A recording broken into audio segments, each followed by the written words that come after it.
Tabby Cat once again, broadcasting straight from the Temple of One, a state of mind of oneness, stemming from the most ancient recordings we have of, the two supercontinents, Atlantis and Lemuria. Lemuria being the more quasi-peaceable, savage class. The Mayans, the Aztecs, Native Americans, Celts,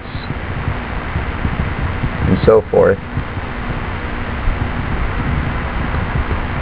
And then Atlantis being the more warlike, barbarian, your Mongoloids,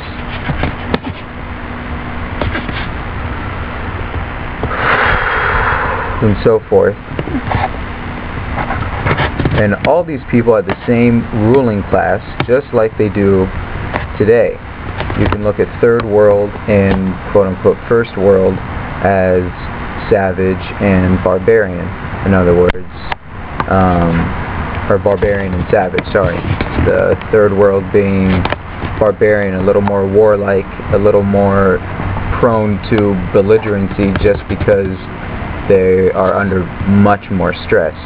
Whereas you have the First World savage class, being the Americans and so forth, and even the British. All the First World countries. And they believe, in peace and love through war, peace and love through war. If you think about it from a position of war is unnecessary, in other words, why would you kill someone who is producing resources that you potentially need? Why would you try to kill them as opposed to working with them and bettering both parties as to hopefully down the road at some point bettering yourself and gaining what? An empire? What do we learn in history class from empires? They crumble. They get too big, and it just doesn't work. You can't control that many people. You can't be tribal with that many people. You can have groups of like 5 to maybe 10 if you're lucky. But even then, there's always that one guy, So what does that mean? Just need you can be your own army. They say that matter is energy dense or slow to a slow vibration.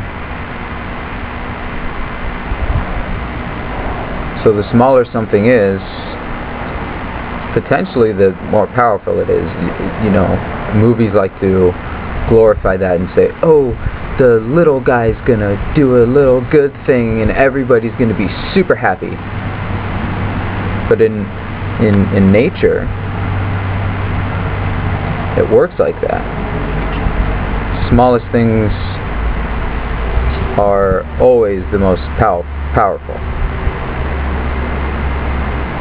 Now there are cases where the little things aren't, but the little ones are always the most powerful at the top end of the scale. Always. Always and forever. If you believe in science.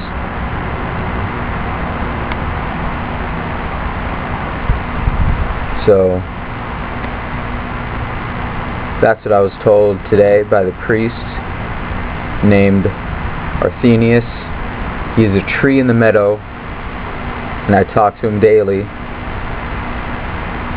If you know where the meadow is, talk to Artemis.